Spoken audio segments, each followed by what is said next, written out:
Buenos días, buenas tardes a todos, ¿cómo están? Mi nombre es Charlene Ramírez, @psicoepi. Un gusto tenerlos nuevamente acá en este canal donde tratamos de hacer difusión y un montón de temas más.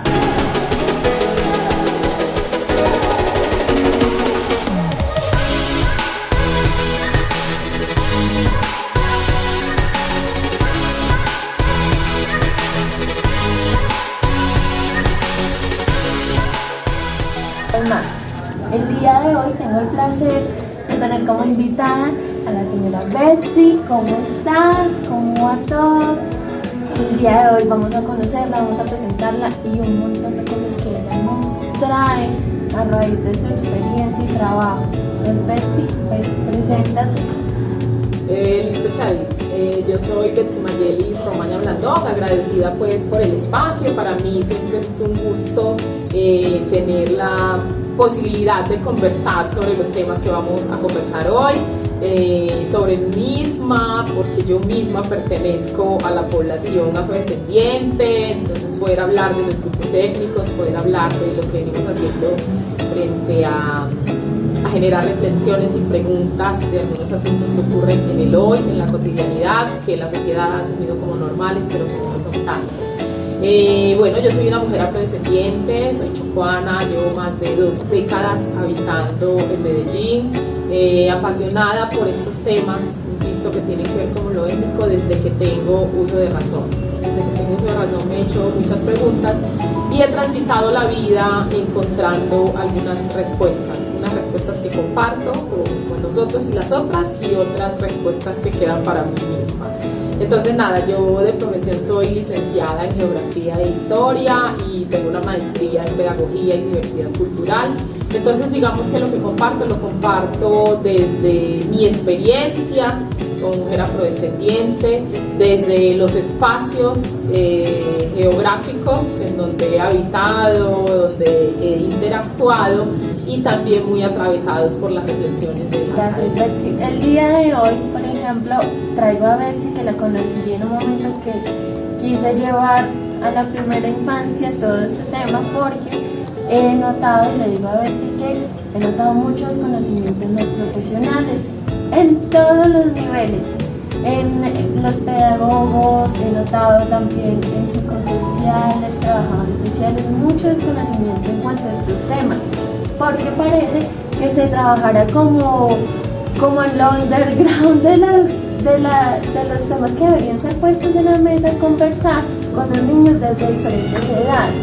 Incluso creo que la primera infancia es uno de esos espacios más como críticos para hablar con los niños, porque ahí es donde les estamos hablando de competencias iniciales para la vida, donde su cerebrito está empezando a convivir con un otro, a salir de la casa donde siempre le responden a él y demás, y empezar a ver que no solo soy yo, sino hay unos otros. El día de hoy también para comentarles que estamos en un lugar llamado la Gerencia de Etnias. Ahorita vamos a ver si podemos lograr unas tomas, pero pues vamos a ver este espacio que muchas veces también es poco reconocido por las comunidades de diferentes tipos. Las comunidades que no se reconocen como parte de una etnia, sea indígena, sea afrocolombiana o alguna otra, porque también acá en Antioquia tenemos incluso los gitanos. Estos días en el trabajo incluso supe que teníamos una familia gitana, y entre otros desconocemos qué pasa con la gerencia de etnias. Incluso si ustedes buscan en Google Maps solo encuentran una fotico de la gerencia de etnias. Entonces es empezar a reconocer este espacio, hacerlo propio y también poderlo compartir con sus diferentes funciones, porque es un espacio para la comunidad. Betsy, te pregunto, ¿cuál es tu rol acá en la gerencia? Bien, yo acá en la Gerencia Étnica del Distrito de Medellín soy profesional contratista, soy una profesional de apoyo para la implementación del enfoque étnico en la administración municipal, y desde 2017 estoy en la Gerencia Étnica. En un principio llegué en un convenio que tenía Alcaldía de Medellín con OIM, Organización Internacional de Migraciones, para la formulación del Plan Municipal Afrodescendiente. Entonces fui la coordinadora de la formulación de ese plan, que es 2020-2029. Y luego pasé directamente a hacer pues como ese apoyo para la transversalización y la implementación del enfoque étnico. Entonces en esta administración principalmente, en la pasada pues entonces coordiné la formulación del plan, y en esta administración he estado muy enfocada. Las tareas principales mías están en la línea de la sensibilización y la formación a servidores, servidoras y personas que prestamos servicios públicos de la importancia de la implementación de ese enfoque étnico. Es decir, digamos, para hacerlo un poquito más concreto, tú capacitas al personal público, es decir, las personas que atienden servicio al cliente, capacitas de pronto docentes, capacitas, ¿a qué más poblaciones has llegado a capacitar? Líderes y lideresas de las HAL, de las HAC, en instituciones de educación superior también, a docentes y a estudiantes que tienen roles de monitores y monitoras y que tienen ciertos liderazgos, ¿sí? O en espacios sociales y comunitarios, grupos y colectivos que de manera conjunta, desde esos roles de liderazgos comunitarios, también tienen que ver con las poblaciones, en relacionamiento con ellas. ¿Para qué sirve la gerencia? Bien, la gerencia étnica del distrito de Medellín es la dependencia que trabaja con los pueblos indígenas y con las poblaciones negras, afrodescendientes, raizales y palenqueras. En ese sentido, yo siempre nombro 3 tareas muy concretas que me parece que tiene la gerencia étnica. Una es relacionada con la formulación de instrumentos, es decir, la formulación de políticas para estas dos poblaciones, de planes, ¿sí? Y de proyectos. Entonces debe liderar esa formulación de esos instrumentos. La población indígena, por ejemplo, en este momento tiene política pública, y en esta administración está la tarea de formular el plan indígena de Medellín. La población afrodescendiente, en cambio, tiene el Plan Municipal Afrodescendiente 2020-2029, que fue el que ya nombramos, y en esta administración la tarea de la formulación de la política pública con consulta previa. Entonces, esas tareas debe liderarlas la gerencia étnica. Otra gran tarea que debe liderar la gerencia étnica es liderar las acciones que tienen que ver con la prevención y la eliminación del racismo y la discriminación racial. Y una tercera gran tarea que tiene la gerencia étnica es la que tiene que ver con el fortalecimiento de la identidad étnica y cultural de las poblaciones con las que trabaja, pero además con la población en general. Porque este asunto de reflexionar sobre qué es el autorreconocimiento, qué somos en este país, cuáles son esas herencias que nos atraviesan, tengamos la piel muy clara, muy oscura, el cabello muy crespo, muy liso, los ojos de todos los colores y todas las tonalidades de piel. Por historia compartimos una triple herencia, que es la herencia de los pueblos indígenas, la herencia de la población africana y afrodescendiente, y la herencia también europea, solo que nos han enseñado a valorar solo la herencia europea. Entonces nos muestran un ideal de ser humano que tiene la piel clara, que tiene el cabello liso, que además en ese referente empieza siendo hombre. Si es una sola figura, entonces es hombre de piel clara, de cabello liso, de ojos ojalá muy claros, y todos y todas quienes se vayan alejando de allí van siendo relegados y estigmatizados y encontrando muchísimas barreras para el acceso a sus derechos y para el disfrute de esos derechos. Entonces, claro, cuando se llega a tener la piel muy oscura, el cabello muy crespo, o culturalmente tener unas prácticas que no son esas prácticas convencionales que nos han enseñado incluso a idolatrar, entonces tienes dificultades de acceso a derechos. Y eso pasa con las poblaciones indígenas afrodescendientes. Entonces, en esas 3 grandes tareas resumo el objeto misional de la gerencia étnica. Y además nos plantea un elemento interesante que quiero dejar sobre la mesa, y esto nos da cuenta de que si queremos hablar de atención integral a los grupos étnicos, a las personas que pertenecen a los grupos étnicos, definitivamente solo es posible si cada una de las secretarías, cada una de las dependencias, cada una de las instituciones, entidades y organismos que trabajamos lo social asumen su tarea de atender a estas poblaciones. Es decir, si son temas de salud, que la Secretaría de Salud tenga su camiseta puesta. son temas de educación que la Secretaría de Educación tenga la camiseta puesta para garantizar esa atención de los grupos étnicos. Participación, cultura y todo lo demás. Un tema muy interesante, muy amplio. Acá, como siempre, los deja picados de muchas cosas, porque decíamos, nosotros acá nos podemos quedar sentadas hablando y hablando de estos temas que nos apasionan, pero siempre acá les voy a decir, este es un pequeño bocado para que ustedes empiecen a sentir la necesidad de curiosear un poco más. A esto básicamente se llega curioseando, y como profesional siempre se llega como, no sé, voy a aprender. Una actitud totalmente de aprendiz, una actitud de apertura. Acá pues hago la cuñita, no porque es que, como decías tú, porque tengo la piel más clara o más oscura, no puedo entrar o sí puedo entrar a una agencia étnica y averiguar qué está pasando aquí, cuáles son las formas en que incluso yo podría participar para que esto se difunda y fortalecer todos esos tres aspectos que nos mencionas. Entonces, pues me parece muy importante. Bueno, Betsy, ahora sí, como me presenté y siempre les digo, yo soy la apasionada por la educación, a mí me sale educación por los ojos y por todo lado, y en eso creo que es muy importante hablar y aprovechar para saber más de la etnoeducación. ¿Qué es eso? ¿Cómo es la educación? Entonces, no solamente es una educación para todos, sino hay algo específico en lo que debemos también abordar e investigar, como decíamos ahorita. Claro que sí. Mira, desde esos primeros, esa primera ubicación del concepto de etnoeducación, desde esos primeros momentos que se habla de ello, sale en una idea inicial de educación para grupos étnicos, ¿cierto? Y la etnoeducación justamente lo que quería era darle un lugar a su historia, a su cultura, a sus prácticas, a sus realidades y a su cotidianidad. Que la educación sirviera para fortalecer a los grupos étnicos en lo que son, ¿cierto? Que no se lleven simplemente a todos los territorios del país la misma idea de lo que ya hemos nombrado de idealizar, ideologizar y darle lugar solo a la herencia europea, por ejemplo.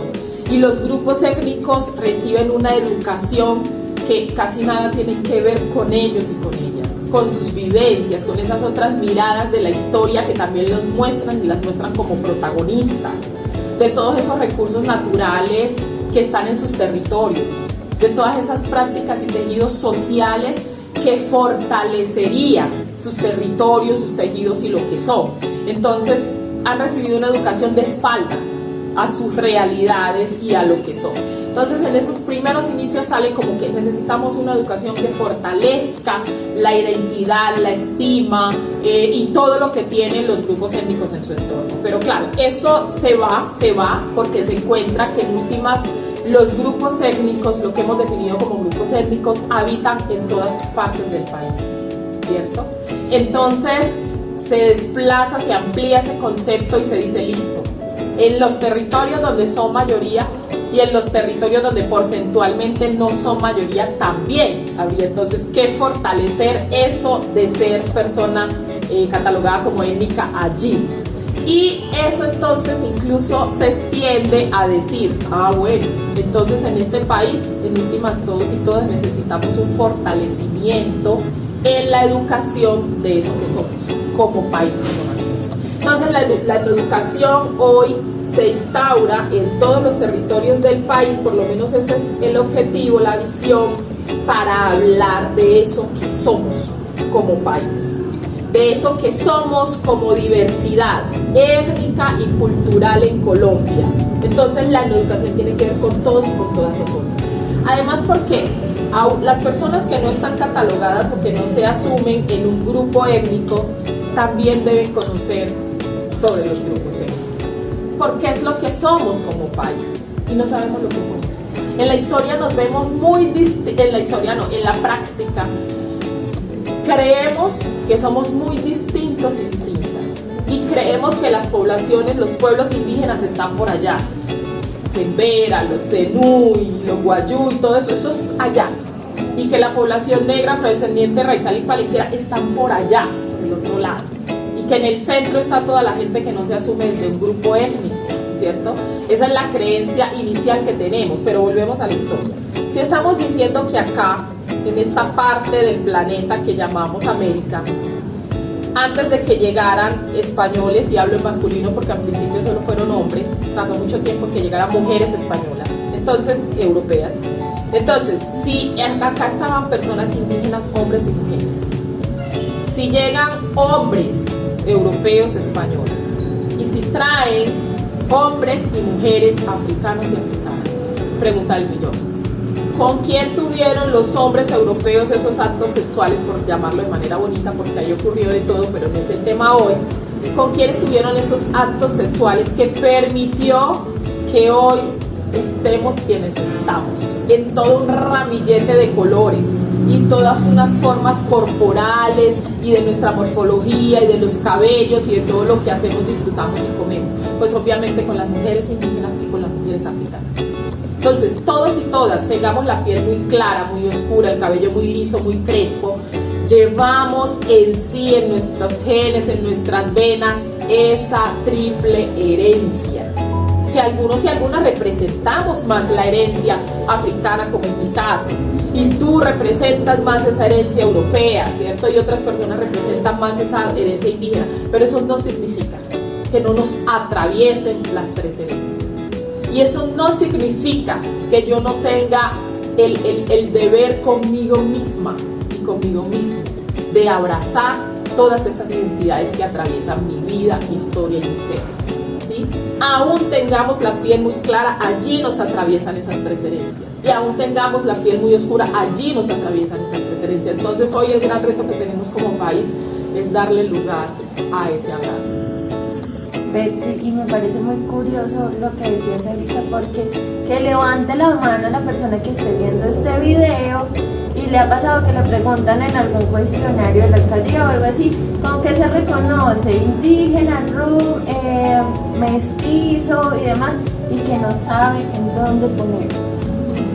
Que muchas veces no nos reconocemos, y es también parte de lo que hablamos en el video anterior con otro profesional, en que muchas veces los niños, ella es una profesional que trabaja con la primera infancia, y decimos muchas veces los niños no reconocen ni su mismo territorio, llegan hasta el parque y ya. Hay muchos niños en la ciudad en la que estamos, que es Medellín, que acá tenemos unas amplias comunas, y llegar al centro de la ciudad es el viaje.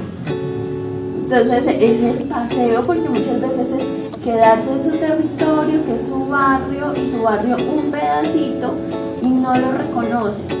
Más o menos saben que hay una iglesia, que hay una uva y demás, pero en realidad no reconocen, y eso también permea en reconocer cómo juego yo mi papel ahí, qué hago yo parte ahí, y de construir también esas dinámicas sociales y de convivencia, porque si no nos sentimos pertenecientes, si no nos reconocemos como parte de un uno, pues posiblemente no vamos a aportar para la construcción de eso, vamos a querer estar saliendo de ahí, valorando eso que, ay, no, yo me quiero ir para poblar, yo me quiero ir para juntar con tales personas que por lo general, lo digo desde una visión muy personal, suelen ser esa tradición que tú dices europea. Incluso, ahorita algo que lo reconozco, yo estoy aprendiendo, estoy interiorizando, es algo que se reconoce como la tendencia curly, que es por apreciar esos crespos o esas ondulaciones del pelo. Una mujer y algunos hombres también tiene el pelo una construcción de identidad y una construcción política bastante grande, y como por ejemplo nos enseñaron que es que está para un evento especial se va con el pelo planchado, porque así es mejor, que usted para estar bien presentada tiene que tener el pelo recogido, porque si lo tiene suelto o en unas ondas demasiado, el mío es esponjado, ustedes me habrán visto en bastantes videos que el mío es esponjado, y en general es así. En algunos momentos se puede volver más rizado, pero en realidad no es liso, y por eso me he ganado de que usted está despelucado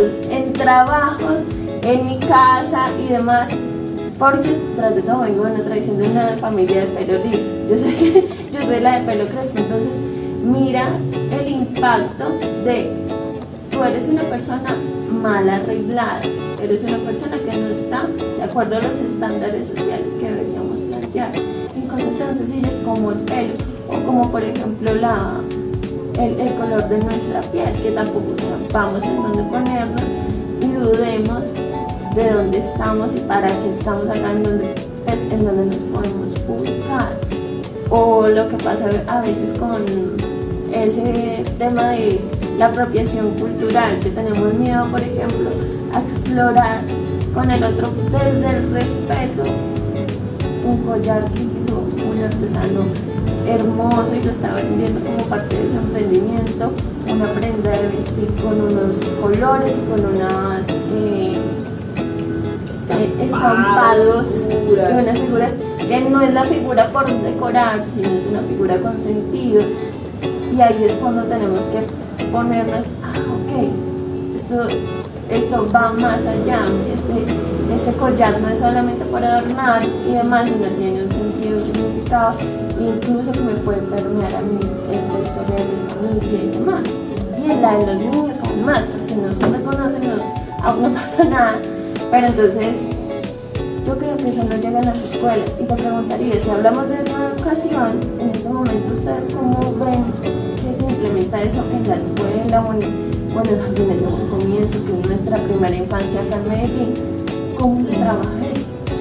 Mira, en eso yo no soy la persona pues como más indicada para dar cuenta de, ni siquiera como persona no, y como gerencia ética tampoco, porque justamente el tema de la educación y su implementación es un tema de la Secretaría de Educación del Distrito de Medellín. Entonces es un tema de la Secretaría de Educación, sería interesante poder conversar con ellos y que se pueda, ¿cierto?, comentar cómo va la cosa, qué se está haciendo, qué caminos se han recorrido, qué proyección tiene.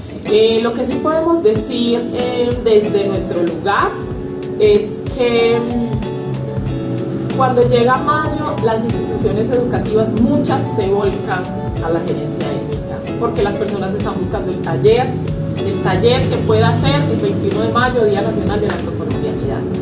Entonces hay mucha demanda, una actividad, ayúdame a montar una actividad, yo tengo la tarea de montar el acto cívico en mi colegio, ¿será que alguien de ustedes viene y da un saludito de 5 minutos o en 10 minuticos nos habla sobre eso de la afrocolombianidad? Y desde la gerencia étnica la respuesta es no, negativo. No negativo porque eso es absolutamente peligroso. Es muy peligroso efectivamente acceder a dar pequeñas recetas. Es peligroso porque lo que pensamos es que el 21 de mayo usted tendría que sacar como institución educativa, como docente o cual sea el rol que tenga en la institución educativa, sacar el resultado de su trabajo de los 364 días que no son el 21 de mayo. Es lo que tú dices, es interesarse, es escudriñar, es aprender, es explorar. Hoy la web nos ofrece información de calidad si nos ponemos a rastrear seriamente, información de calidad sobre temas. Si una se interesa porque es docente, porque tiene el aula de apoyo, porque tiene el proyecto de la afrocolombianidad, por las razones que sea, como individuo, por las razones que sean, usted se interesa por el tema y dedica un tiempo a explorar, usted encuentra los videos, las lecturas, las temáticas, incluso encuentra talleres.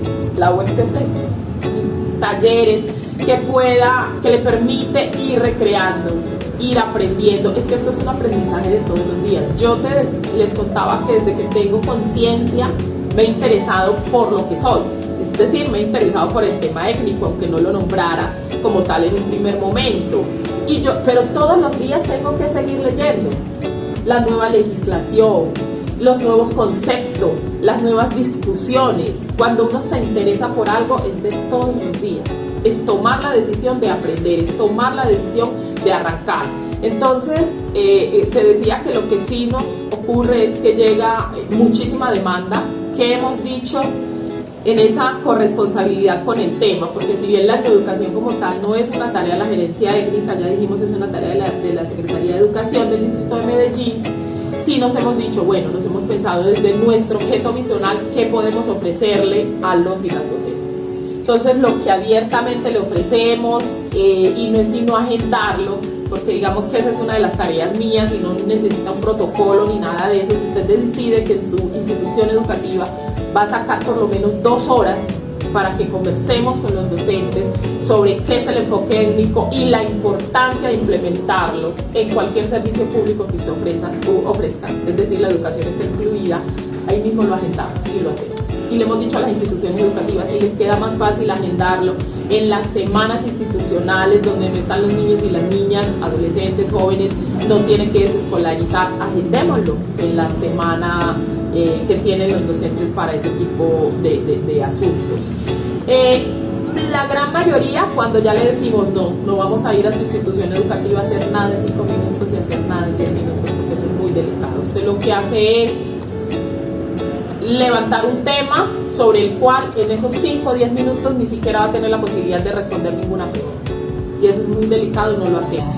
Y cuando le decimos no vamos a acompañarlo con 10 o 5 minutos en su acto cívico y tampoco vamos a enviarle ninguna actividad mágica para el 21 de mayo, la gran mayoría no acepta la oferta de poder sentar a sus docentes y a su personal a reflexionar sobre un tema que la introduciría a todo ese mundo de lo que es lo étnico y que le permite reflexionar, comprender y decir, ajá, este es el asunto, entonces yo empiezo a explorar y a buscar. La mayoría no aceptan esta invitación, pero algunos y algunas sí, lo aceptan y han sentado a sus docentes que trabajemos esas 2 horas, porque después de que aceptan trabajar esas 2 horas, digamos que sin que sea esa nuestra tarea como tal, porque tenemos otra y tenemos que asumirla, llegan otros momentos en que porque nos aliamos con otras dependencias o nos aliamos con instituciones o nos aliamos en proyectos que llegan de manera puntual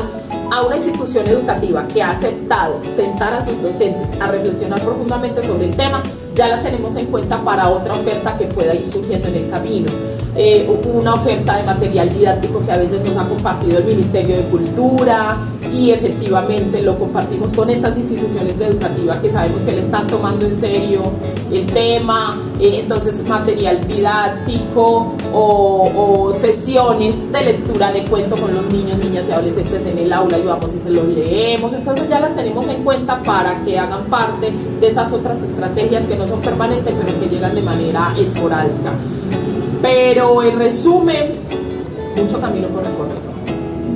Muchísimo camino por recorrer en el sistema educativo sobre esto que estamos conversando. Yo diría que casi todo el camino por recorrer. A los niños y a las niñas en las instituciones educativas, en las aulas de clase, y me excuso con los y las docentes que ya no lo están haciendo porque ya hay una conciencia clara de eso. Pero en muchas instituciones y aulas todavía se le está hablando a los niños y las niñas de algo muy violento, de el color piel, como si existiera un color piel. Y mira que nosotras somos 2 y ya hay 2 colores piel, absolutamente distintos y marcados. Y así, si aquí hubieran 5 personas, hubieran 5 colores piel, porque ni siquiera la familia. Y yo en las sesiones de capacitación invito a las personas diciéndole, un domingo que esté por ahí desparchado, un sábado, un domingo, un festivo que está por ahí con la familia, hagan un ejercicio de poner todos los brazos allí y obsérvenlos. Hay en la familia, que es lo más parecido a uno y a una misma, y en esa familia seguramente hay tantos colores piel como sujetos, como personas hay en esa familia, porque hay tantos colores piel como seres humanos. Y seguimos violentando a los niños y las niñas que tienen la piel oscura. Y que atención, eso de tener la piel más oscura y no obedecer a ese supuesto color piel va más allá de asumirse como una persona afrodescendiente o una persona negra, raizal o palenquera, o de asumirse como una familia afrodescendiente o una familia negra, raizal o palenquera. Es decir, aún en las familias que se asumen mestizas o que incluso se pueden asumir como blancas, hay todo un ramillete de colores. Y en muchas familias mestizas hay también el color oscuro. Y esas personas de las familias mestizas que tienen el color oscuro viven el tema de la exclusión, el tema de la discriminación, incluso el tema del racismo por ser la persona más oscura de su familia. Entonces es una invitación abierta, es una invitación de sociedad, es una invitación por el respeto y por el derecho al amor, a la no discriminación, al no racismo y a la no violencia que tenemos todos los seres humanos en este país y en el mundo de gozar. Entonces, por el derecho a ser, tenemos que darnos estas reflexiones y darnos estas discusiones como sociedad y como pueblo colombiano. Bueno, Betsy, yo les voy a dejar unas recomendaciones porque lo que dice Betsy es verdad. Cuando uno se acerca a la gerencia, uno empieza a saber que hay unos cuentos hermosos, hay una línea de cuentos hermosos. Hay algunos recomendados que les voy a dar en mi perfil de Instagram para empezar a trabajar ese tema del color piel, que es demasiado difícil, digo, desde mi experiencia es demasiado difícil uno desestructurar esa idea, pero le toca a uno es ponerla en práctica, hacerla, decirla, experimentarla, para que eso se desestructure y empezar a reaprender esto nuevo. Yo sé, he sabido, he visto y he escuchado propuestas de profesionales que me dicen nos vamos a disfrazar de negritos y se pintan la cara y se disfrazan con el moño. O sea, la representación de la persona negra o afrocolombiana es coger y ponerse un disfraz de carnaval folclórico, alborotado y demás, que incluso eso sesga también cuando voy a hablar con una persona. Me hago referencia, por ejemplo, a una profesional de nutrición que yo decía como, es que las personas afro tienen un sabor para el baile sorprendente, porque lo he visto en muchas personas. Y ella me decía, pero no, yo soy pésima para eso, a mí no me vaya a poner a bailar. Y es que uno cae en cuenta como, estoy a ella categorizándola en algo de forma también desde el desconocimiento y cayendo en el respeto. Y hay muchos profesionales que tienen que tolerar eso en sus entornos de trabajo. O por ejemplo, lo que tú dices,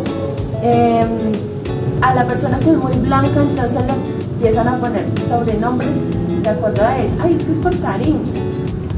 Entonces, no se me viene a la cabeza uno, pero sí sé que lo han hecho, porque incluso en familias cercanas lo he visto. O por ejemplo, si tu piel es muy oscura, y lo he visto en jardines infantiles, ay, venga mi chocorramito, porque chocorramo es oscuro. Y tener que uno explicarles, es que no es un chocorramo, es que su nombre es este. ¿Por qué lo estás llamando como otra cosa si es que lo estás despersonificando de su identidad? Pues es que su nombre es su identidad, para eso se lo pusieron. Llamarlo chocorramito también es volverlo un objeto, porque tú lo estás relacionando con un objeto manipulable, de consumo, tras de todo, porque es de consumo. Y empezar a hacer uno esa reflexión sobre por qué escogí el chocorramo para darle ese adjetivo a ese niño, para utilizarlo como adjetivo. Y un niño en la primera infancia, que es uno de adulto con los niños, tiene palabra de ley muchas veces. Así no parezca, porque dicen, ay, no, es que no me hace caso. No, tiene palabra de ley porque es que se lo cree. Se lo cree rotundamente. Tengo docentes que llegan a grandes con ideas de la infancia todavía muy presentes, y son docentes y ya son muy grandes, de 60, 50 años, o un poquito menos, pero llegan con esas marcas vívidas que crean creencias también limitantes en su desarrollo personal. Entonces, invitación, ay, no se disfracen de negro, o sea, es que se pinta la cara, ni siquiera es para decir que es afrocolombiano, tratar de generar esas búsquedas, lo que les decimos, esas búsquedas, ese interés por ver cómo lo hago, cómo lo digo. Y si yo no soy una persona que tenga mucho conocimiento en eso, puedo acercarme desde incluso a la literatura, que son cuentos, que son canciones. La música nos une como seres humanos, así no hayamos hablado el mismo idioma, pero nos une. Incluso en una actividad que hicimos acá con unos colaboradores de la gerencia de etnias, nos presentaron unas canciones de las comunidades en Vera, y fue súper chévere porque los niños las bailaban y las disfrutaban, y nunca habíamos escuchado esas canciones, hasta les quedaron unas pegadas, pero fue súper chévere porque no era el Karol G, no era la Shakira ni el reggaetón que usualmente usan, pero lo bailaron y lo disfrutaron, se lo gozaron. Entonces me parecía súper chévere. Quiero hacer un comentario con relación a lo que estábamos hablando hace un momentico, y es esto de tener unos estigmas, unos preconceptos sobre una población X. Esto de pensar que utilizar el todos o el ninguno es muy peligroso para cualquier situación de la vida.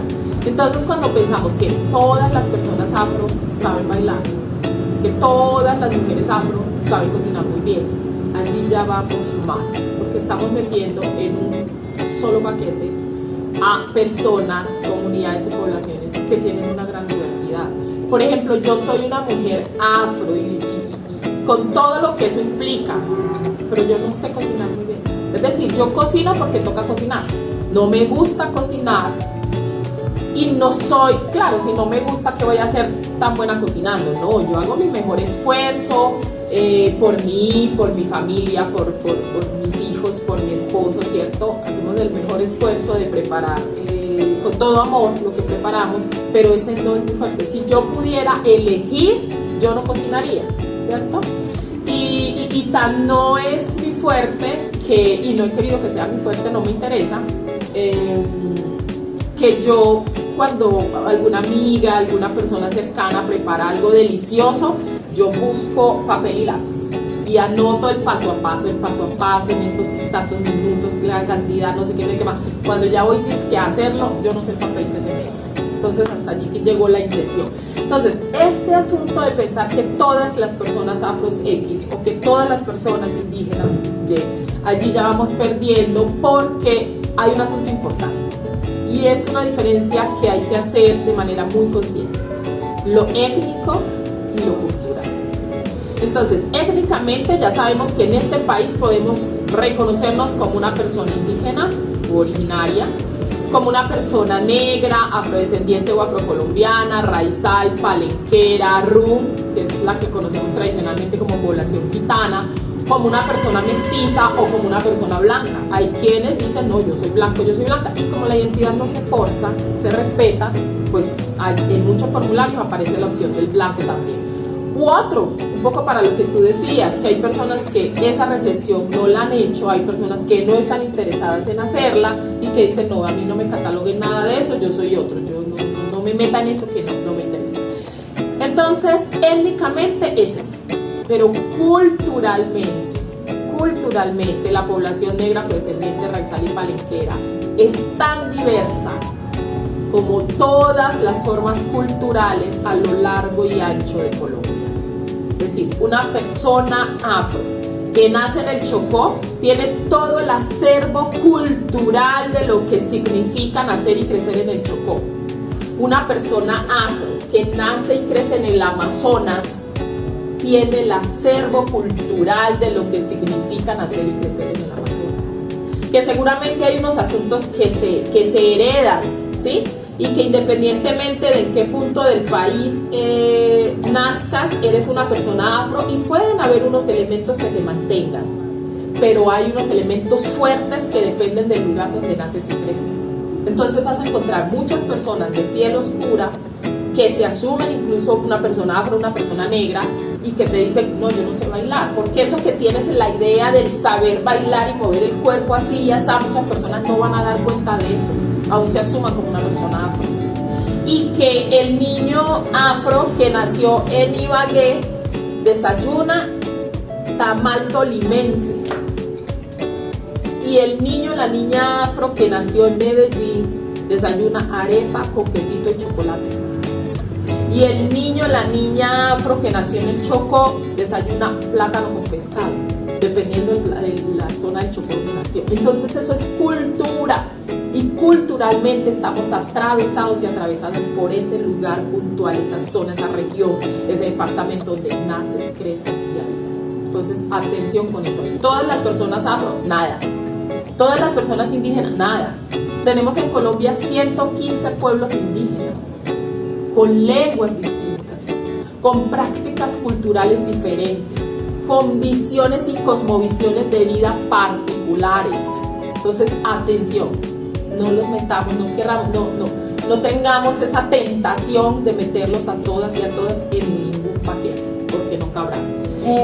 Betsy, ya hemos hablado de tu rol, ya hemos hablado de la educación y ese deber que tenemos tan grande. Hemos hablado de algunos mitos y realidades también frente a lo que es la educación, cómo trabajarlo y demás. Y también me gustaría hablar contigo de la ruta de certificación a la población, específicamente la población afro. Y acá meto de pronto una claridad que no hemos hablado.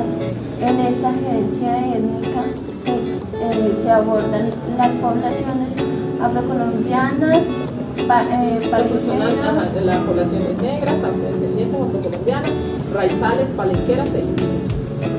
Exacto.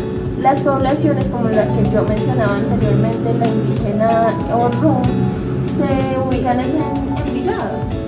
La indígena no, la rum sí. La rum y la en el área metropolitana, ajá, es en Envigado donde hay una compañía que es la forma político-organizativa que tiene el pueblo rum, es en Envigado. Sí, en el área metropolitana es en Envigado. Exacto, entonces para que también lo tengan presente, porque muchas veces si no sabemos, para el que no sabe, cualquier camino le sirve y empezamos a hacer la ruta más larga, pero si sabemos dónde dirigirnos es más fácil que ya no nos toque dar tantas vueltas de lo que te da pereza a la gente muchas veces, sino que podamos tener una respuesta más efectiva.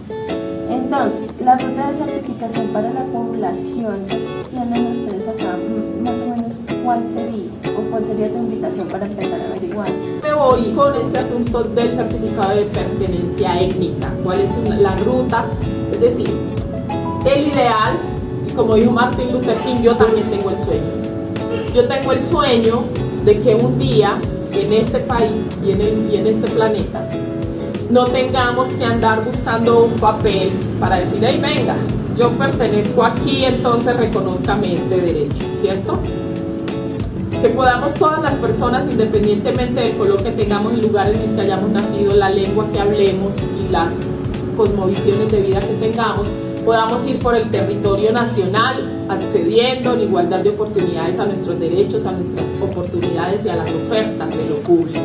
Pero como todavía no estamos en ese momento, sí necesitamos unos asuntos. Y dentro de lo que necesitamos, porque no estamos en ese momento, que sigue siendo un sueño, es que hayan acciones afirmativas, que se reconozca que hay unas poblaciones que históricamente han estado limitadas ha tenido barrera para acceder y que hoy, cuando sacamos las cifras de atención, no nos vamos lejos, que tenemos por ejemplo en el distrito de Medellín, lo hacemos como gerencia étnica, le pedimos a las dependencias estadísticas de atención a las personas que pertenecen a los grupos étnicos y en muchos casos ese porcentaje es 0,0 En conclusión, hay servicios en los que no están atendiendo. No le estamos ofreciendo esa oferta de manera real porque la estadística está diciendo que no, aunque el papel, la política pública y los servidores y servidoras pudieran decir que sí, pero la estadística concreta me está diciendo no o muy mínimo. Entonces, como eso está ocurriendo, necesitamos acciones afirmativas y conscientes, aplicación del enfoque étnico que me permite garantizar un número mínimo de atenciones, no a la máxima, de atenciones a la diversidad de la población que integra este país, desde el género, desde la etnia, desde la opción sexual, desde las condiciones de capacidad o discapacidad, desde la edad, ¿sí? Desde el enfoque de curso de vida, desde muchos enfoques. Entonces necesitamos garantizar eso. Y en el caso de lo étnico, cuando hay esas acciones afirmativas para usted saber que efectivamente, por ejemplo, esas acciones afirmativas para grupos étnicos y que efectivamente le está llegando a los grupos étnicos, usted sí necesita como servidor, servidora, porque estamos hablando de lo público, que la persona que llega y diga que tiene ese derecho, le diga, listo, es que yo sí pertenezco a, ¿cierto? Eso lo necesitamos. Entonces, en ese sentido, piden un certificado de pertenencia étnica. Hay dos formas de acceder a ese de obtener un certificado de pertenencia étnica en las dos poblaciones.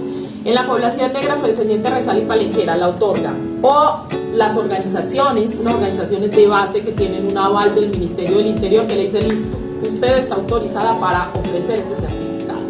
Y que las organizaciones efectivamente hacen un check-in y terminan diciendo, sobre todo si la ven así como a mí, ¿no? todos los rasgos. Entonces tienes la piel oscura, el cabello crespo, ¿quién te dice que no es afro? Nadie. Entonces ven, tenga su certificado. Las organizaciones lo dan mucho con el asunto de esos referentes que te dan cuenta de que sí. Pero hay otras poblaciones, entonces las organizaciones de base son una vía. Y digamos que si ustedes nos contactan en la gerencia étnica, en el Facebook tenemos una página que se llama Medellín Siente Sus Raíces, el correo electrónico gerenciaétnica@medellin.gov.co. Hay unas extensiones también a las que pueden acceder con el 385-5555, que es el número de la alcaldía de Medellín, la extensión 2964, la extensión 2866, ¿sí? Podemos decirle, listo, vea esta lista de contactos de organizaciones donde usted puede pedir su certificado de pertenencia étnica. Ahora, para los casos en cualquier caso usted también puede pedirlo en el Ministerio del Interior. Una página del Ministerio del Interior, entra al Ministerio del Interior y le aparece pues como la opción, le da en Google certificado de pertenencia étnica del Ministerio del Interior y le van a salir los enlaces y las informaciones que le permiten hacerlo. Esa es en línea. Eso significa que le piden una documentación, que usted debe subir unos documentos en PDF, y el ministerio le da ese certificado. Y se vuelve muy pertinente desde mi mirada, justo para esas personas que se reconocen afro, porque cada persona es la que sabe quién es. Es decir, hay muchas personas que su papá es afro, su mamá es mestiza o que se asume blanca y pueden hacer con la piel muy clara, con el cabello bastante liso, y que tiene dificultad a la hora de poder acceder a una oferta, aún se reconozca como afro, porque su morfología no está dando cuenta de eso. En ese caso el Ministerio del Interior es muy válido porque le da a usted la posibilidad de decir, listo, usted dice que es una persona afrodescendiente, su morfología no da cuenta de eso, pero adjúnteme la documentación de su ascendencia, donde se para usted para reconocerse como una persona afro. Entonces la persona ahí saca su documentación. Si es que mi mamá es afro, pues venga, la cédula es de su mamá, imágenes de su mamá y que efectivamente su registro civil dice que esa es su mamá. Chuleado, el Ministerio del Interior les pidió su certificado. O si es el abuelo o la abuela, igual. Vean, es que es mi abuelo o mi abuela. Tiene toda la morfología, tiene la representación y ahí me paro para decir que soy una persona afro. Eso me parece interesante por ese derecho a la identidad y ese derecho a autorreconocerse y a que cada persona pueda pararse desde eso que decide ser. Entonces yo puedo tener la piel clara, yo puedo tener el cabello liso, pero si yo tengo unos ancestros y desde allí me pare y desde allí me autorreconozco, me parece bonito tener la posibilidad de que efectivamente pueda acceder a. Y en el caso de la población indígena originaria es lo mismo. Entonces son los cabildos, igual si nos llaman esos datos que dimos, en los cabildos expiden ese certificado de pertenencia étnica para el caso de la población indígena, o también el Ministerio del Interior. Entonces, que sigue siendo lo mismo a través de documentación y tal. Entonces, quienes prefieren lo físico, lo más cercano, los cabildos y las organizaciones afros que están autorizadas para hacerlo, y ahí nosotros podemos hacer de puente, no para expedir certificados, no lo hacemos como gerencia étnica, pero sí para ponerlos en contacto con la dirección de la gerencia étnica, por si alguien prefiere pasar y coger su dato de manera directa, o bueno, mirar qué se está haciendo y conocer y demás. Es carrera 50D de dedo, número 6295. Está en Prado Centro, es un edificio gris de 3 pisos y afuera dice Centro de Integración Afrodescendiente. Allí funciona la gerencia étnica, queda entre Estación Hospital y Estación Prado. Si vienes en metro te queda más cerca Estación Hospital. Listo, entonces pues con eso ustedes ya les había mencionado que vamos a hacer unas tomas y les voy a enseñar cómo se llega desde la estación acá para que lo tengan presente, porque a veces si uno no sabe se le embolata como en dónde está, pero ya eso de que uno sabe llegar es súper fácil. Ya por lo menos de que lo reconoce, y lo que les digo, en Google Maps pueden encontrar la ubicación y es muy fácil de llegar. Eso si está en Google Maps, posiblemente están también en las otras plataformas. Bueno, hay un tema que no trabajamos ahorita, pero que no lo quiero dejar pasar, y es cómo me refiero a una persona que yo veo desde negra, desde sus reconozcan como parte de afro o algo así, desde el desconocimiento, pero pasa, es que es negrito, es que, ay, mi chocorramito, mi negra, y eso pasa en distintos espacios, con la señora que nos atiende en el bus, con la señora que de pronto suele pasar con personas que no tienen un rango jerárquico mayor, porque si es un jefe, jefe, no le vamos a poner apodos, pero por ejemplo con una persona que tiene un rol distinto a nosotros o es incluso un par, puede darse eso. ¿Cómo nos referimos entonces? Maravilloso, maravilloso, porque esto nos permite entrar en un tema que es bastante importante, y es ¿por qué lo primero que queremos verle a la persona de piel oscura es la piel? Es el color, es el tono. ¿Por qué no le vemos la humanidad? Es que cuando empezamos llamándolo negrito, negrita, tenemos un problema porque lo que le estamos viendo es el color. Si le estuviéramos viendo la humanidad, le diríamos señor, señora. Porque en lo humano es un señor, es una señora, es un niño, es una niña, es un joven, una joven, y entonces nos refiriéramos a esta persona como lo hacemos con todas las personas que no tienen la piel oscura. Pero en cambio nos excusamos, alegamos y defendemos que es que le tengo que decir negrito porque no le sé el nombre. Y le tengo que decir negrita porque no le sé el nombre. Pero ¿cómo hace con la persona que no tiene la piel oscura cuando no le sabe el nombre? Ay, es que es por cariño. Peor todavía. Apenas la está conociendo, pero ya dice que le tiene cariño. Lo ve pasar en la calle, le dice mi propiedad. Esclavizador, pues, o esclavizadora. Su propiedad, mi negrito. Mi negrita, como decía el esclavizador. Y resulta que apenas le está conociendo y dice que le está diciendo en propiedad y negrito y negrita porque le tiene cariño, ¿cierto? Una excusa que y lo que les decía ahorita con el chocorramito, hay que analizar el uso de las palabras. Uno no usa la palabra porque sí, o sea, lo que me dices es esclavizador y demás de mi propiedad, negrito, porque lo estoy usando en diminutivo, así sea grande o pequeño, si sea una persona adulta o sea una persona o sea un niño. Total. ¿Por qué estoy usando ese diminutivo? Total. Y se los dejo para que en la casa lo piensen, a ver si no han usado y por qué lo usan.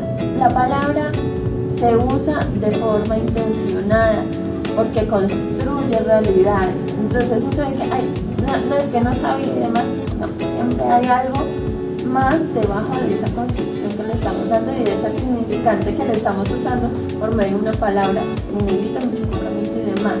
Continuando. Otra excusa que a diario escuchamos es, ay no, ¿y por qué utilizan tantos conceptos y que es todo ese enredo? Entonces yo como sé, en la calle eso me enreda porque en la calle no sé entonces si llamarlo persona negra o afrodescendiente o afrocolombiana o raizal o palenquera. ¿Y usted por qué lo tiene que llamar así? Volvemos al punto. ¿Por qué lo tiene que llamar así? Eso no es asunto suyo en un primer momento. ¿Cómo se autorreconoce el otro o la otra? ¿Por qué se enreda con ese asunto si ese no es su asunto? Volvamos a lo mismo, señor, señora, señorita, niña. Ahora, si definitivamente debemos utilizar estas categorías étnicas, ¿sí? Si yo estoy al frente de un formato que debo llenar, tengo al frente una persona que, a cualquier persona, yo le pregunto, ese es otro asunto importante. No podemos darnos el derecho de definir a ninguna persona. Entonces yo llego donde ti, estás llenando el formulario, me ves la piel oscura, no me preguntas si escribes afro. No sabes si yo me autorreconozco no como afro, sino como una persona negra. Y no sabes si me reconozco como una persona negra o afrocolombiana. Yo pudiera decir, no soy. No soy, porque ocurre con las personas, ya lo dijimos, que su papá pudiera ser mestizo, su mamá pudiera ser afro, y están allí, y si en familia no se habla de eso. Pero la sociedad sí le dijo, si puede escapar de ahí, escape, porque ser una persona negra, una persona afrodescendiente en esta sociedad no está bueno y no es tan chévere. Entonces las personas que están allí como en un medio generalmente corren hacia identificarse con lo que la sociedad dice que es lo bueno. Con esa herencia europea, entonces dicen, no, yo no soy afro, no, yo no soy afro. Puede decir que es mestiza, pudiera decir que es blanca, no sabemos, pero puede decir que no, yo no me identifico con una persona afro. Y si no se identifica, no suma, no puedes marcarle eso porque no se identifica, eso es un derecho, eso es una libertad. Entonces, sí, definitivamente debo saberlo porque estoy al frente de una necesidad, estoy en lo público del frente de una necesidad que necesito saber la persona que es. Estas personas pudieran ser entonces una persona negra, una persona afrocolombiana o afrodescendiente, raizal o palenquera, pero es la persona a la que me lo dice. Y la persona palenquera son las personas de San Basilio de Palenque, un corregimiento del municipio de Majate en Bolívar, cerca a Cartagena. Son las personas palenqueras. Las personas raizales son las personas de las islas, de San Andrés, Providencia y Santa Catalina, ¿sí? Que se asumen desde esa herencia africana. Ahora, pregunta al millón, para asumirse como una persona palenquera o como una persona raizal, necesariamente debe haber nacido en San Basilio de Palenque o debe haber nacido en las islas. ¿Ustedes qué creen? Y la respuesta sería no, porque es todo un constructo identitario. La persona puede haber nacido en Medellín y ocurre, papá es raizal, mamá es raizal, el chico o la chica nace en Medellín, crece en Medellín, habita Medellín, pero étnicamente se asume como una persona raizal. Porque papá es raizal, mamá es raizal, porque esta persona decidió y asumió la identidad raizal, porque todo su ambiente, su entorno, su cotidianidad, ¿sí?, fortalece lo que significa ser una persona raizal. Y pudiera incluso hablar el criol, que es la lengua de la población raizal. Entonces, todo un constructo que me hace decir, levantar la mano y decir yo me asumo como, ¿sí? Entonces, no necesariamente es para las personas que han nacido en San Basilio de Palenque o que han nacido en las islas. Hay personas nacidas en Medellín, aquí en el Hospital General, en el Hospital San Vicente, en la Clínica Bolivariana, nacidas en Medellín, criadas en Medellín, habitan Medellín y son afro de Medellín, raizales de Medellín, palenqueras de Medellín, indígenas de Medellín. Incluso chicos y chicas indígenas pudieran levantar la mano y decir yo soy paisa. Chicos y chicas afros, yo soy paisa. Pero cuando pensamos en la imagen, si ustedes cierran los ojos por unos segundos y piensan en la imagen de el paisa, la imagen de la paisa, en esa imagen aparece un niño indígena, en esa imagen aparece una adolescente afro. La pregunta queda sobre la mesa, pero en la mayoría de los casos la respuesta es no. En esa imagen no aparecen y son de Medellín. Entonces, esos son personas raizales, palenquera, y en el caso de reconocerse como una persona negra o como una persona afrocolombiana o afrodescendiente, aquí el asunto es más político. En la sociedad es el europeo en su encuentro con la persona africana de piel oscura, quien le dijo, tú eres negro, yo soy blanco, tú eres inferior, yo soy superior. Lo dijo el europeo. Lo transmite de generación en generación y después de más de 500 años de escuchar decir negro, negra, negro, negra, todos y todas lo naturalizamos y asumimos decirle a la persona de piel oscura negro, negra. ¿Cuándo empezando? Porque eso no es un sustantivo. Y si no es un sustantivo no me está dando cuenta de un nombre. Yo hablo del pantalón sustantivo, negro, adjetivo. Yo hablo de la libreta negra, libreta sustantivo, negra adjetivo. Y como lo decía Shari, el lenguaje tiene una intención.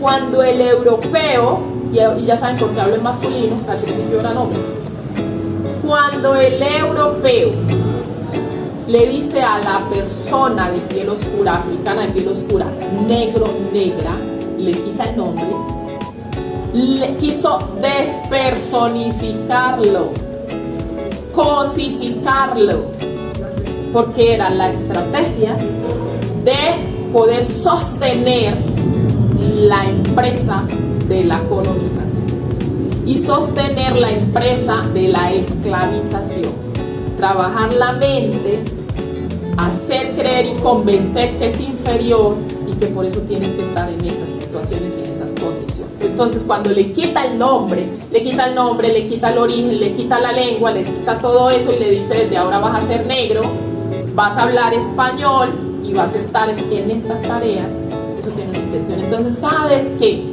usamos ese concepto o ese sinónimo para referirnos a una persona de piel oscura y simplemente usamos el adjetivo, cuando solo decimos negro, negra, estamos repitiendo la mentalidad y la forma esclavista. Si decidimos usar ese sinónimo o ese concepto, por lo menos pongámosle sujeto. Persona negra, hombre negro, mujer negra, niño negro. Cuando solo usamos el adjetivo, estamos repitiendo mentalidad esclavista. Entonces, lo de negro viene desde allí, y lo de afrodescendiente o afro, colombiana, viene de todo ese trabajo que permanentemente y desde siempre la persona de piel oscura, descendiente de africana en un principio y colombiana, afrocolombiana en su actualidad, todo ese trabajo que ha tenido que hacer desde siempre para defender incluso un principio que pudiera venir con el nacimiento, un derecho que pudiera estar desde el nacimiento, y es el derecho a ser catalogado como persona, la persona de piel oscura. Y la persona indígena le ha tocado luchar incluso por tener el derecho a ser definida, entendida y clasificada como ser humano. Porque el europeo quiso quitarle esa calidad de ser humano, ya sabemos por qué, y le tocó luchar desde eso. Y literal, esto sí hay que tomarlo literal, si le tocó luchar por eso, por la calidad de ser humano, podríamos entender que le ha tocado luchar por absolutamente todo. Todos los derechos, todas las posibilidades de ser y de estar. Entonces, en ese trabajo permanente de la población negra afrodescendiente, de rehacerse, de saber quién es y de dar lugar a lo que es, surge la raíz afro. Esta raíz afro le está dando un lugar a África, un lugar negado a África. Debemos saber o les compartimos que según la ciencia el origen de la humanidad está en África, en Uganda, su capital es Kampala, un país muy hacia el corazón del África, y allí tiene origen la humanidad según la ciencia. No han podido descubrir, aunque muchos y muchas quisieran, no se ha podido descubrir otro origen para la humanidad. La humanidad tiene origen en África, según la ciencia. Entonces, es darle un lugar a África, por eso la raíz afro, y se combina con el lugar donde se nace, se crece y se habita. Por eso se habla de afro-medellinense, afro-antioqueño, afro-colombiano, afro-ecuatoriano, afro-peruano, afro... ¿Sí? Es eso, esa raíz.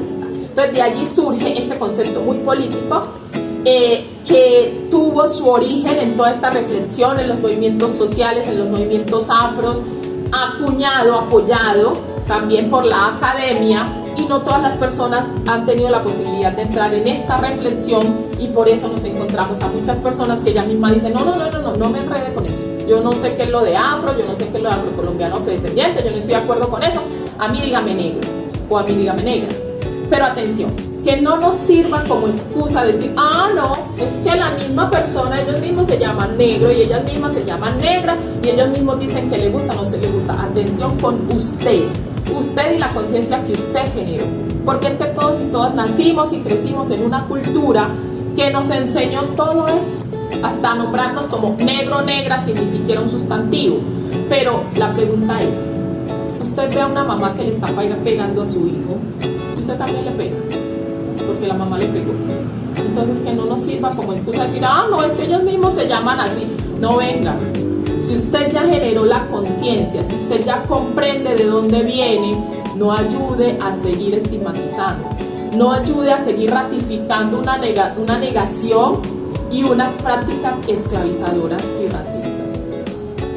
Exacto, nos dieron una super cátedra. Ese tema no lo teníamos, pero fue muy bueno porque me quitaste la pregunta de la cabeza. Literalmente tenía la pregunta de, bueno, ¿cómo es el negro? ¿Cómo es el afrocolombiano? Entonces, ese tema es súper importante. Más de uno se quedará acá con la tarea de seguir ahondando. Y lo que les digo, pregunten, pues, si ustedes ven una persona de tez blanca, lo más probable va a ser que les pregunten el nombre. Entonces, ¿por qué tenemos que hacer esa diferenciación? Pues incluso me siento maluca de estar diciendo que una persona con tez blanca le preguntas el nombre, como si entonces la otra persona fuera diferente por solamente ese color. No, o sea, algunos somos anaranjados, otros nos ponemos verdes, morados, hay unos cuentos muy bonitos. Y ese tema del nombre también y de la palabra, de cómo surge el negro para despersonificar en esos contextos de dominación y de esclavismo, les recomiendo mucho una película de estudios Ghibli que se llama El viaje de Chihiro. ¿Por qué? Porque es una película muy bonita y eso, y es oriental y demás, pero muestra esa parte de la importancia del nombre en el ser humano, cómo eso nos despersonifica, y ahí hay un contexto también de esclavismo de parte, o sea, hay dibujitos, pero en eso puede servir para hacer, o sea, como interiorizarlo más masticado. Entonces les dejo la recomendación ahí, es una película muy buena, es de mis películas favoritas, pero es muy chévere.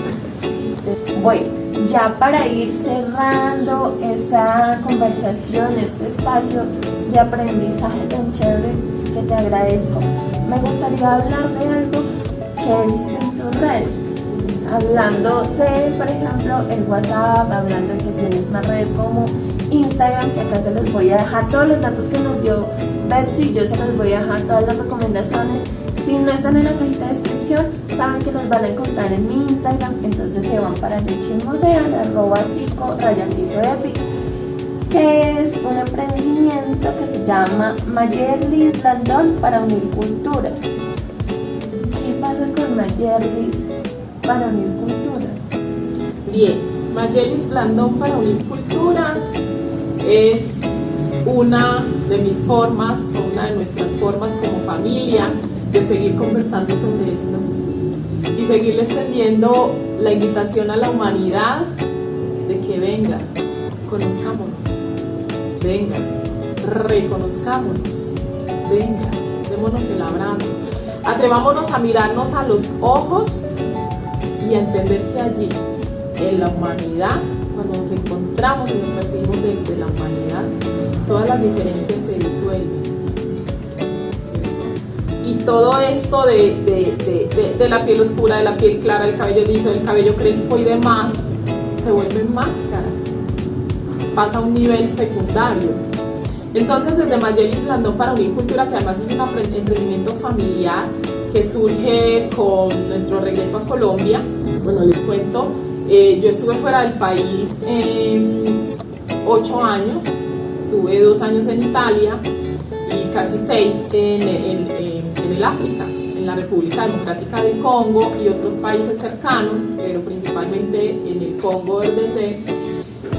Allí nacieron nuestros hijos, tenemos 2 hijos, mi esposo es africano del Congo y nuestros 2 hijos nacieron también allí, en la ciudad de Bukavu, es una ciudad al este del Congo. Y cuando regresamos ya todos a Colombia, todos y todas, en 2014, pues obviamente después de 6 años de estar en el Congo, y yo amaba el África, yo he amado el África justo por lo que les conté, yo desde que tengo uso de razón me he reconocido mucho como soy, además fui una mujer que tuvo la fortuna de nacer rodeada de muchísimo amor. Amor de mi madre, amor de mi padre, amor de mis abuelas, amor de mis bisabuelas, amor de mis tías y tíos. Es decir, yo he recibido muchísimo amor en la vida y eso ha hecho que siempre yo me haya amado también. Y en ese amarse siempre lo que he hecho con lo que percibo hacia afuera es hacerme preguntas.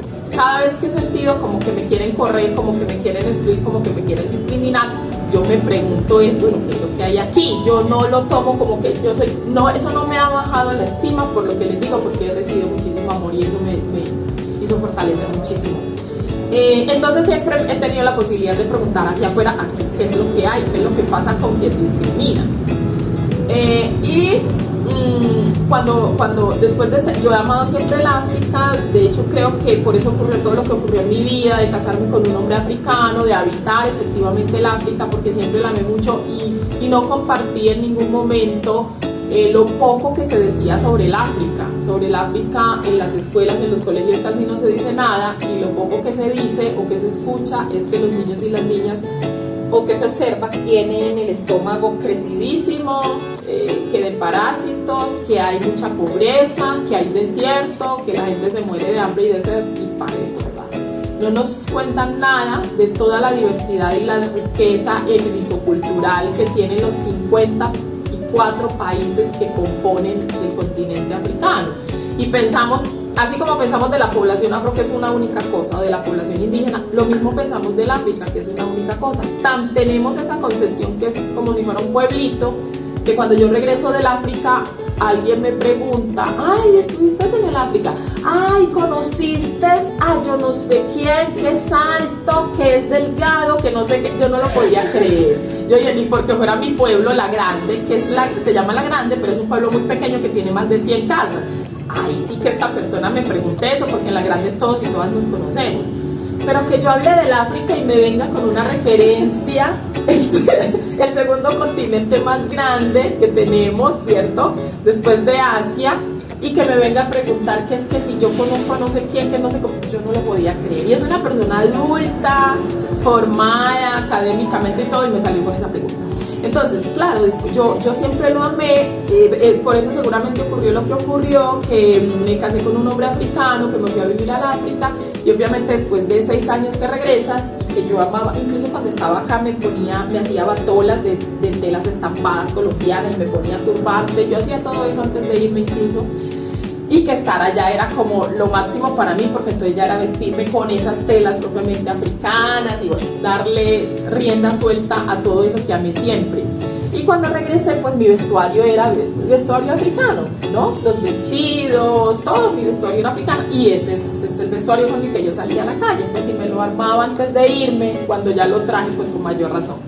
Era con el vestuario con el que salía a la calle, igual mi esposo, los niños también trajeron cosas africanas, entonces salíamos a la calle vestidos de africanos. Es después que uno hace como la conciencia de que, bueno, es que salía a la calle vestida africana. Entonces muchas personas en la calle, ay, tan bonito, ¿dónde puedo conseguir ese vestido? ¿Dónde puedo comprar esa tela? ¿Dónde puedo conseguir esto o aquello?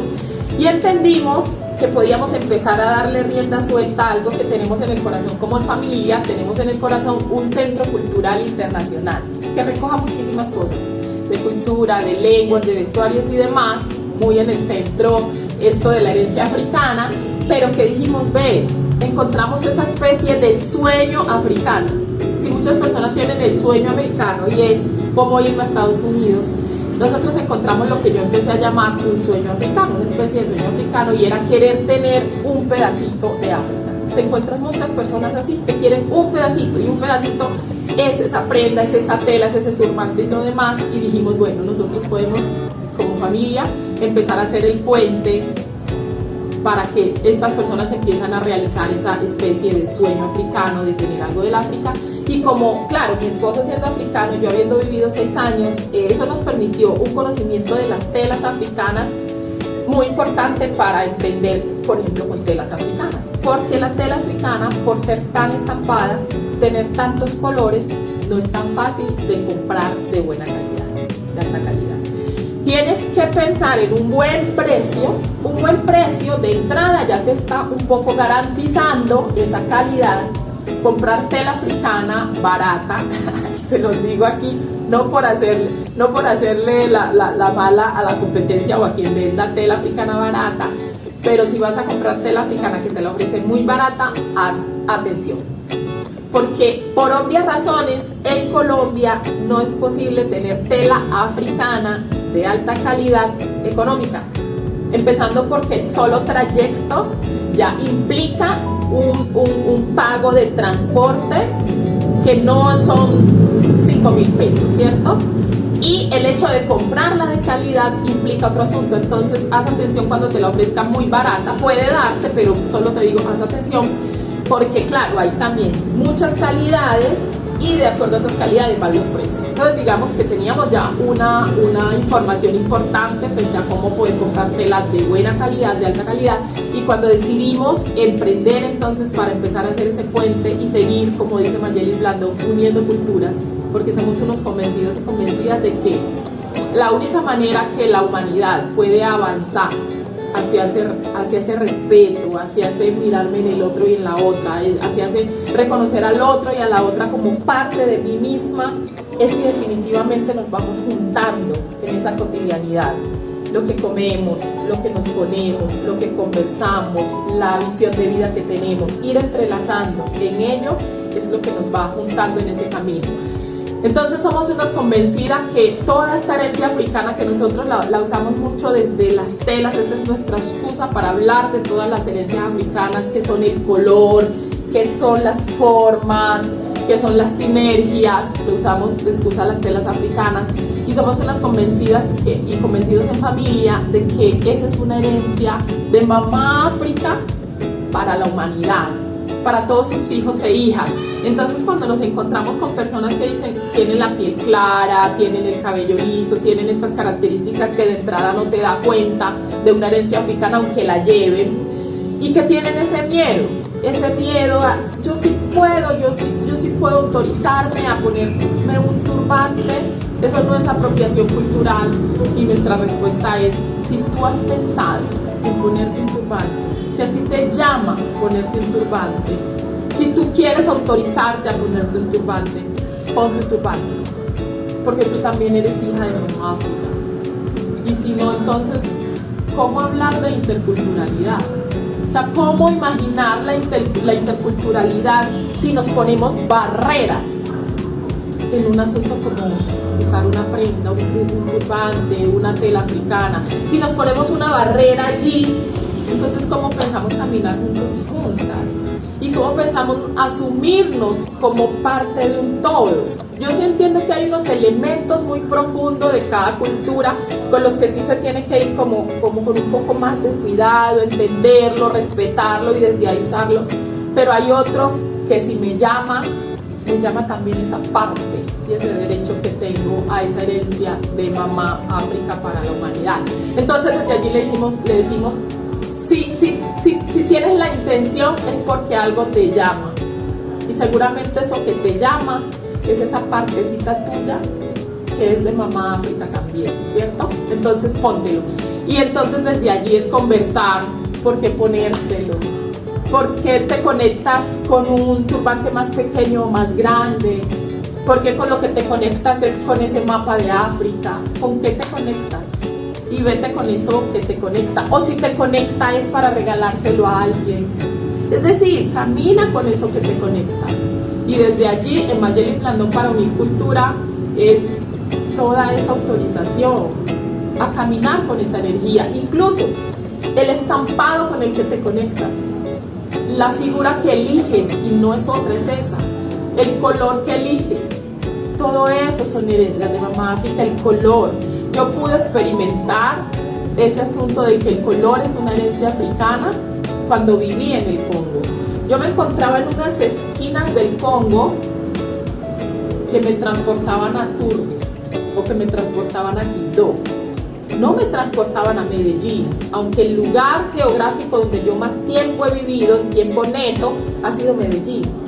Pero esas esquinas me conectaban con territorios de mayoría de población afro. Y entraba a las casas y me conectaba con las casas de mi pueblo, porque particularmente el color está. Muchas personas afro no tienen problema con pintar su casa de color y de colores y de usar los accesorios en su casa de colores, y entonces te das cuenta que el color está en todas partes. Entonces cuando me encontraba ese color que me transportaba el color de esos territorios afro, yo dije definitivamente el color es una herencia de mamá África, ¿sí? Entonces Mayeliss Blandón para Unir Culturas es una invitación a que nos sigamos encontrando, a que sigamos reconociendo y abrazando todas las identidades que llevamos dentro, y en este territorio, en este país, ya dijimos, una de esas identidades es la identidad africana, es la herencia africana. Entonces mientras vamos creando productos, prendas, accesorios, vamos compartiendo toda esta visión de vida que también tenemos. Lo que les invito entonces es en Instagram @Mayeliss Blandón, Mayeliss con Y, acá se los dejo, 1, entonces @Mayeliss Blandón 1, en Facebook igual, a que chismoseen cuáles son los productos, porque como que tratar de categorizar los productos, creo que es muy amplio el abanico de lo que tienes, pero básicamente es productos artesanales con telas africanas de alta calidad, que son traídas directamente allá, según lo que entendí. Sí, desde que hay turbantes, hay vestidos, hay accesorios, faldas, camisetas, camisas, también hacemos sobre para hombres y para mujeres, para niñas, sobre medida, sobre pedido, listo. Entonces, ¿a dónde te pueden hacer el pedido? ¿También ahí en Instagram? Sí, en el Instagram o en el WhatsApp que es 320-795-4940, porque somos una tienda virtual en principio, entonces todos trabajamos en la virtualidad, y si en algún momento alguien necesita definitivamente ver algo físicamente, que nos encontremos, nos fijamos un punto y nos encontramos. Betsy, o sea, ese es el número que yo tengo de contacto tuyo. Listo, entonces yo se los voy a poner acá para que lo tengan bien presentico y puedan contactarse entonces contigo en dado caso. Igualmente, tener presente que son productos con unas características de calidad, que no van a ser el baratillo o la cosa de mil o la cosa que vamos a botar en un momento dado. Incluso creo que eso también tiene una apuesta ecológica y sustentable, porque no va a ser un producto de eso de fast fashion, es que se llaman, que uno se lo pone y ya los días de uso empiezan a salir eróticos, que parece que se lo estuviera comiendo las son de alta calidad.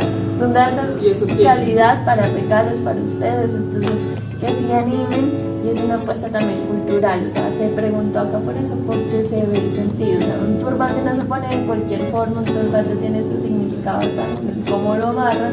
Entonces, también darnos la oportunidad de indagar, y qué chévere, por ejemplo, un regalo y contar por qué o qué hay detrás de ese regalo, que me conecté con él. Entonces es moda sustentable, chévere. Entonces, no, Betsy, agradecerte mucho por este espacio, por todo eso que nos compartiste, ese conocimiento, y invitadísima en algún otro momento.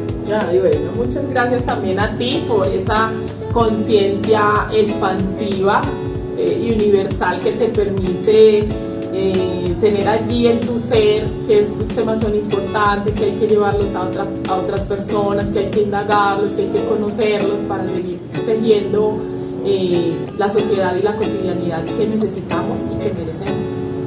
Listo. Entonces, la invitación para seguir expandiendo, como me dice Betsy, compartan eso. A mí esto no me va a generar plata ni nada, sino que la idea es que llegue la información. Estamos en una era en que el conocimiento se ha democratizado y se ha abierto a todo el mundo. Entonces, no nos quedemos con esto. Si nos gustó, compartámoslo, difundamos no solamente mi perfil o este video, sino también las redes de Betsy, porque lo que ella tiene también, o como las personas que queremos compartir algo sobre todo este tema de enseñar y de difundir, es que nos gusta mucho comunicar este tipo de cosas. Entonces, cuando no tenemos dónde, se pierde todo eso.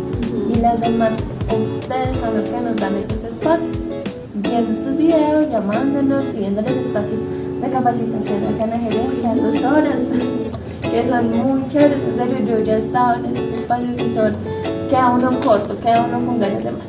Listo, entonces muchas gracias, chao, chao.